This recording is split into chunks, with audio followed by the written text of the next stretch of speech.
வணக்கம் மதுமிதாவின் காற்று வெளி நேயர்களே. இன்றைய நமது சிறுகதை வாசிப்பு நிகழ்வில் நாம் பார்க்க இருப்பது எழுத்தாளர் M.V. வெங்கட்ராம் அவர்கள் எழுதிய சிறுகதை அரை மனிதன். எவ்வளவுதான் மேற்கத்தி மோஸ்தருக்குள் உடம்பை திணித்து கொண்டாலும் அசல் மேற்கத்தியானுக்கு உள்ள கம்பீரமோ நேர்த்தியோ உண்டாகப் போவதில்லை. ஆனால் பிறந்து விட்டோம். இப்படி இந்த நிறத்துடன் இந்த நாட்டில் எப்படியாவது வாழ்ந்து முடிக்க வேண்டியதுதான். குறைந்தபட்சம் மேற்கு முறையில் எங்களை உயர்த்தி கொள்ள முயற்சியாவது செய்ய வேண்டியது பொறுப்பு, கடன்.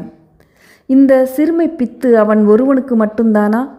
நம் நெஞ்சில் நாமும் கை வைத்து பார்க்க வேண்டாமா? மிதமான குடியால் உண்டான மிதமிஞ்சிய உற்சாகத்துடன் வெளிவந்தபோது மழை முரட்டுத்தனமாய் கொட்டி கொண்டிருந்தது. நனையாமல் காத்து கொள்ள நான் மழைக்கோட்டும் கொண்டு வரவில்லை. எங்காவது தங்கி இரவை கழிக்கலாம் என்றால் துணையில்லா தூக்கத்தில் இனிமை ஏது? உடலையும் மூளையையும் ஒட்டி கொண்டிருந்த உற்சாகத்தை சேதமாக்காமல் அழகாக நனைந்து கொண்டே ரயில்வே ஸ்டேஷனுக்கு சென்று விடுவதே நலம் என்று நிச்சயித்து கால் சட்டையை முழங்கால்கள் வரை மடித்துவிட்டு கொண்டு புறப்பட்டேன். மழையில் நனைந்து கொண்டே இரவில் தனியாக நடந்து செல்லுவதிலும் இன்பம் இருக்கிறதல்லவா? அந்த இன்பத்தை சீட்டி அடித்து அனுபவித்து கொண்டே ஸ்டேஷனுக்கு விரைந்தேன். பிளாட்ஃபாரத்தில் நின்றது ரயில். புறப்படுவதற்கு இன்னும் 1-2 நிமிஷங்கள் தான் பாக்கி.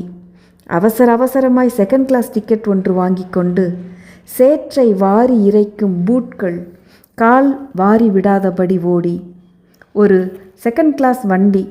4 பேர் படுக்கலாம். ஒரே ஒரு வெள்ளைக்காரனை தவிர காலியாக கிடந்தது. அவனும் தூங்கிக் கொண்டிருந்தான். கதவை தள்ளினேன். உள்பக்கம் தாளிடப்பட்டிருந்தது. திறந்து கிடந்த ஜன்னல் வழியாக நான் உள்ளே ஏறி குதிக்கவும் ரயில் ஊதவும் சரியாக இருந்தது. முதலில் என்னை கவனித்து கொண்டேன். ஈர உடைகளை பிழிந்தும் தொப்பியை உதறிக்கொண்டும் அப்பாடா என்று அழுத்து கொண்டே படுத்திருந்த ஆளை கவனித்தேன். அவன் அசல் வெள்ளைக்காரன். அசல் என்றால் அசல்தான். கருப்பு மனைவிக்கும் வெள்ளை கணவனுக்கும் பிறக்கும் அரைசாதி அல்ல. நேராக எங்கோ மேற்கு நாட்டில் இருந்து வந்தவன். நல்ல வெள்ளை நிறத்தை நீளமாய் பரப்பி நன்றாய் உறங்கிக் கொண்டிருந்தான்.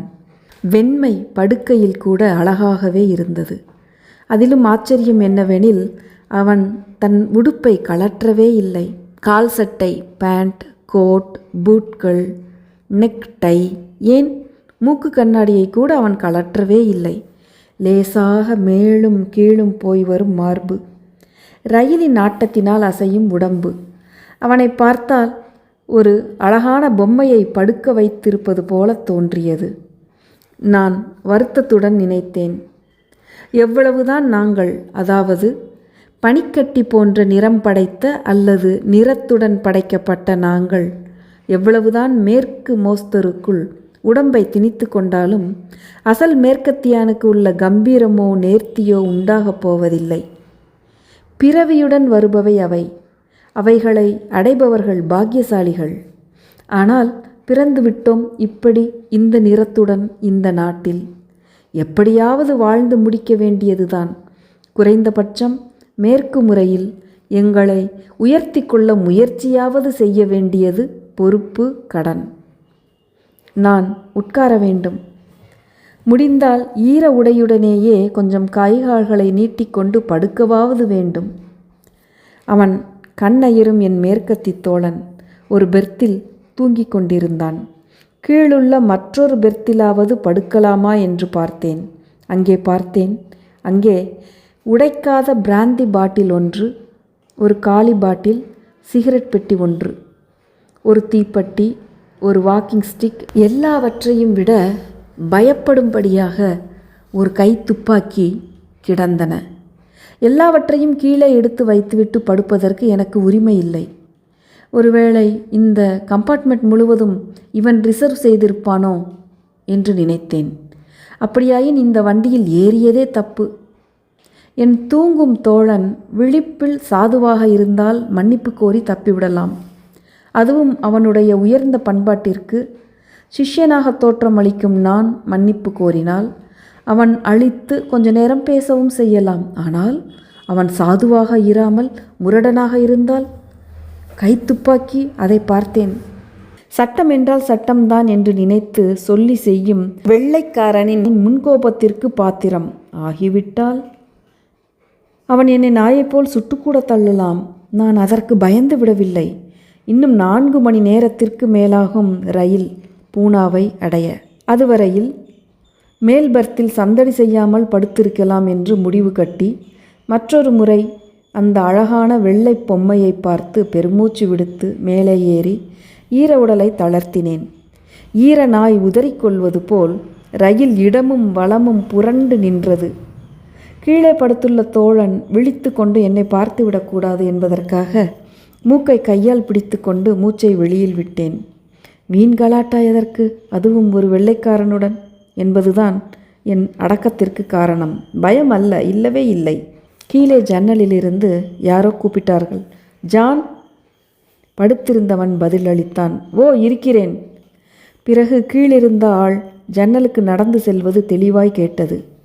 சாதாரணமாகவே வெள்ளையர் நடக்கும்போது நல்ல குதிரை மலை மீது ஓடுவது போல் சத்தம் கேட்கும். கீழே குரல்கள் பேசின. மறந்துவிட்டேன். படுத்திருந்த ஆளின் குரல் கிளாரினட் வாசிப்பது போல் நோயிங் என்றிருந்தது. வெளிக்குரல் உடம்பு எப்படி இருக்கிறது? உள்குரல் நல்ல தூக்கம். மார்வழி இல்லையே. அந்த டோஸ் எடுத்துக்கொண்டாயா? ஓ, மார்வழி இல்லை. பிராந்தி இருக்கிறதா? இருக்கிறது. ஆனால் உடம்புதான் ரொம்ப கனக்கிறது. புனாவுக்கு போக இன்னும் 4 மணி நேரமாவது ஆகும். நான் உடம்பை லேசாக்கி கொள்ளட்டுமா? செய். ஆனால் ஜன்னலை நன்றாக மூடிவிடு. வெளியிலிருந்து யாரும் பார்க்க முடியாதபடி. ஓகே. ரயிலின் குரல் அவர்களை பிரித்தது. வெளிக்குரல் அடுத்த ஸ்டேஷனில் பார்க்கிறேன் என்று விட்டு ஓடியது. அந்த சம்பாஷணை எனக்கு அதிசயமாக இருந்தது. உடல் கனத்தை குறைக்க நண்பனின் அனுமதியை ஏன் கேட்க வேண்டும் என்று எனக்கு புரியவில்லை. ஆடைகளை கழற்றுவதனால் யாரும் பார்க்காதபடியாய் ஜன்னலை கெட்டியாக மூடும்படி நண்பன் ஏன் யோசனை கூற வேண்டும்? ஒருவேளை முழுக்க முழுக்க உடையின் கனத்தை குறைக்க? வெள்ளையர் காட்டு மிராண்டிகள் அல்ல. சூரியன் எப்படி கொதித்தாலும் அவர்கள் உடை குறைக்க மாட்டார்களே. அவர்கள் பேசியதன் பொருள் என்னவென்று புரியவில்லை. ஜன்னலை கண்ணாடி உள்பட இறுக மூடிவிட்டு பிறகு கடபுடவென்று சிறிது நேரம் கீழே ஏதேதோ சப்தம் கேட்டுக்கொண்டே இருந்தது. நான் அசையவே இல்லை. இன்னும் சிறிது கழிந்து கீழே மௌனம் நிலவியது. அவன் என்னதான் செய்கிறான் என்று பார்க்க தோன்றியது. ஒரு புறம் கூச்சமாகவும் இருந்தது. தலையை மட்டும் மெதுவாய் கீழே நீட்டி பார்த்தேன். மறு நிமிஷம் ஐயோ என்று வாய் தொண்டைக்குள் தானாக கதற, கைகள் தாமாக ஊன்ற, கால்கள் பாய் மார்பு படபடக்க எழுந்து உட்கார்ந்தேன். அழகாய் படுத்திருந்த வெள்ளைக்காரன் அங்கே இல்லை. அவனுக்கு பதிலாக தாறுமாறாகவும் கோரமாகவும் வெட்டுண்டது போன்று ஓர் அரை உடல் அங்கே கிடந்தது. நான் எதற்கும் பயந்ததில்லை. ஆனால் இப்போது பயந்து விட்டேன். உன்னால் பயப்படாமல் இருக்க முடியுமா கேட்கிறேன். கொஞ்ச நேரத்துக்கு முன்னால் ஓர் ஆளை தனியாக பார்க்கிறாய். ஆனால் திடீரென்று அவன் இருக்கும் இடத்தில் பார்வைக்கே பயங்கரமான அரை உடல் கிடந்தால் பயப்படாமல் இருக்க முடியுமா உன்னால்? கண்கட்டு வித்தை நடக்கும் இடம் அல்ல என்பதையும் மறந்து விடாதே. நீ எப்படி பயந்திருப்பாயோ நானும் பயந்து விட்டேன். கீழே பார்க்கவும் எனக்கு பயமாக இருந்தது.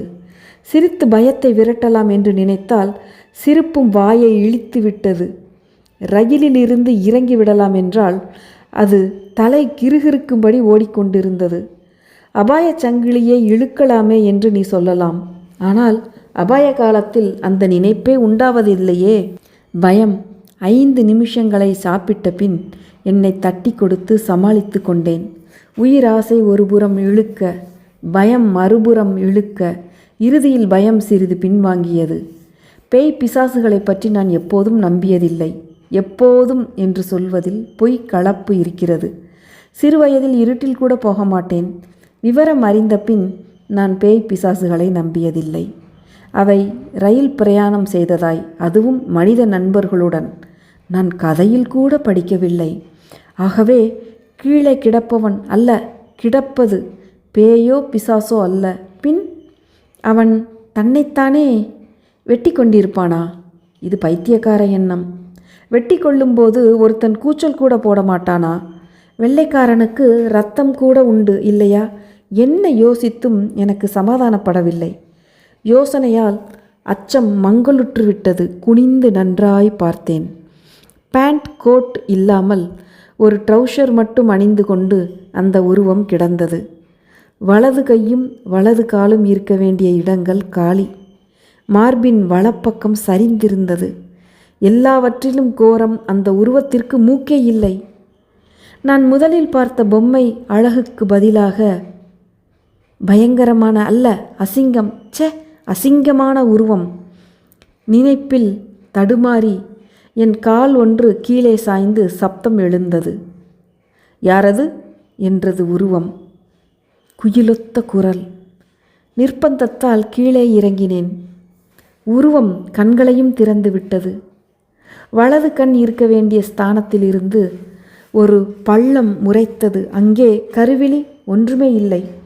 மொத்தத்தில் அந்த உருவம் மனித உடலில் இடது பாதியாக தோன்றியது. யார் நீ? அதுவும் பயந்துள்ளது என்று அதன் குரலும் இடது கண்ணும் சாட்சி சொல்லின. நானா? நான் என்று குளறினேன். நீ எப்படி இந்த வண்டியில் வந்தாய்? அந்த வெள்ளை அரை உடல் தன் இடது கையை ஊன்றி எழுந்திருக்க முயன்றது. முடியாமல் கீழே தொப்பென்று சாய்ந்தது. மீண்டும் சிரமப்பட்டு எழுந்து உட்கார்ந்து விட்டது. இது ரிசர்வ் வண்டி என்று உனக்கு தெரியாதா? கருப்பு நாயே, உனக்கு புத்தி இல்லையா? கடவுளே, உனக்கு, கடவுளுக்கு அல்ல உனக்கு. இந்த மாதிரி அனுபவம் ஏற்படவே கூடாது. எமனுக்கும் பதில் சொல்லிவிடலாம். அரை உடலுடன் பேசுவது என்றால் தெரியாமல். உடம்பு கருப்பு என்றால் புத்தியுமா கருப்பு உனக்கு? இருமியது. மறுபடி மெத்தை மீது விழுந்து இடது கையால் சரிந்திருந்த மார்பின் வலப்பாகத்தை தடவி கொடுத்தது. அதனுடைய முணுமுணுப்பின் அர்த்தம் நான் நாசமாய் போக வேண்டும் என்பதுதான். நான் ஏன் பேசுகிறேன்? ஏய், அந்த பெர்த் மீது பாட்டிலுக்கு பக்கத்தில் கிடக்கிறதே, சின்ன சீசாவில் இருந்து 2 துளி வாயில் ஊற்று. அப்படியே செய்தேன். உலகத்தை ஆட்டும் மகா சக்தியின் கட்டளைக்கு பணிவது போல். சிறிது நேரம் அந்த உருவம் துடிதுடித்தது. கழுத்து அறுபட்டதும் கோழி துடிக்குமே அதுபோல. கடவுளே, புனாவை கொஞ்சம் முன்னாலாவது அனுப்பக்கூடாதா என்று என் நெஞ்சு துடிதுடித்தது. கொஞ்ச நேரத்தில் அந்த உருவம் நிதானமுற்றது. இடது விழியையும் வலது பள்ளத்தையும் விழித்த அந்த பார்வை. மறுபடியும் அது கஷ்டப்பட்டு எழுந்து அமர்ந்தது. நீ எப்போது இங்கே வந்தாய்? அதன் குரலில் அதிகாரமோ ஆத்திரமோ இல்லை, சாதா உணர்ச்சி ஒலித்தது. நான் உண்மையை கூறினேன். அப்படியானால் நீ என்னை உடையுடன் பார்த்திருக்கிறாய். நான் ஒப்புக்கொண்டேன். உட்காரேன் என்ற குரலில் சாமானியத்தன்மை மட்டுமல்ல, ஒருவித பணிவும் இருந்தது. உட்கார்ந்தேன். பிராந்தி கொஞ்சம் சாப்பிடுகிறாயா? எடுத்து கொடுத்தேன். நான் சாப்பிடவில்லை. இடது கையில் கிளாஸை பிடித்து குடித்து கொண்டே அந்த அரை உடல் கேட்டது. என்னை இப்படி பார்க்க உனக்கு பயமாக இல்லையா? நான் இப்போது பயப்படவில்லை. இந்த உருவம் பேய் பிசாசு அல்ல என்று எனக்கு நிச்சயமாகிவிட்ட சாதாரண மனித ஜென்மம். ஆனால் வெள்ளை பிறப்பு. நீ கொடுத்தாயே சின்ன சீசாவில் இருந்து மருந்து, அது மார்வழிக்கு. அதற்கு சிகரெட் பற்ற வைத்து கொடுத்தேன். ஆடையெல்லாம் அணிந்திருந்தபோது நான் எப்படி இருந்தேன் என்ற முனகளில் பொருள் வைத்து பதில் சொன்னேன். இப்போது பதிலை வேண்டுகிற கேள்வி அல்ல அது. பதில் அந்த உருவிலேயே இருந்தது. இடது கண்ணில் நீர் பிறந்தது. வலது பள்ளத்தின் அடியில் நீர் ஊற்றி இருக்கலாம், தென்படவில்லை. அந்த உருவம் பாவம், மனிதன் என்று சொல்ல முடியாவிட்டாலும் அரை மனிதன் என்பதால் என்ன நஷ்டம்? அரை மனிதன் வருந்தினான். நான் பிறவிலேயே இப்படி இருந்தேன் என்று நினைக்கிறாயா? அவனை அறிய வேண்டும் என்று ஆவல் எனக்கும் அதிகமாயிருந்தது. நான் குழந்தையாக இருக்கும்போது ரொம்ப அழகாயிருந்தேன். என் தாயாரின் குழந்தைகளில் நான் தான் ரொம்ப அழகு என்று பெருமைப்படுவாள். இப்போது அவள் என்னை பார்த்தாள். நல்ல வேளை அவள் போய்விட்டாள். அவள் ஆன்மா சாந்தி அடைவதாக.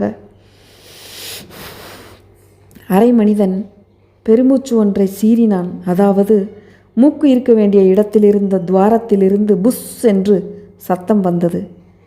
எத்தனை பெண்கள் என் காதலை வேண்டி என் பின்னால் அலைந்தார்கள். எத்தனை பெண்களுடன் நான் காதல் நாடகம் சட்டத்திற்கு விரோதமாக நடத்தினேன். இப்போது மேரி கூட என்னை பார்க்க பயப்படுவாள். மேரி யார் என்றேன். என்னாத்திரம் எனக்கு. அவனுடைய இடது கண் ஒரு முழு சூரியனைப் போல பிரகாசித்தது. மேரி என் கண்மணி, என் காதலி, என் உயர்வான பாதி.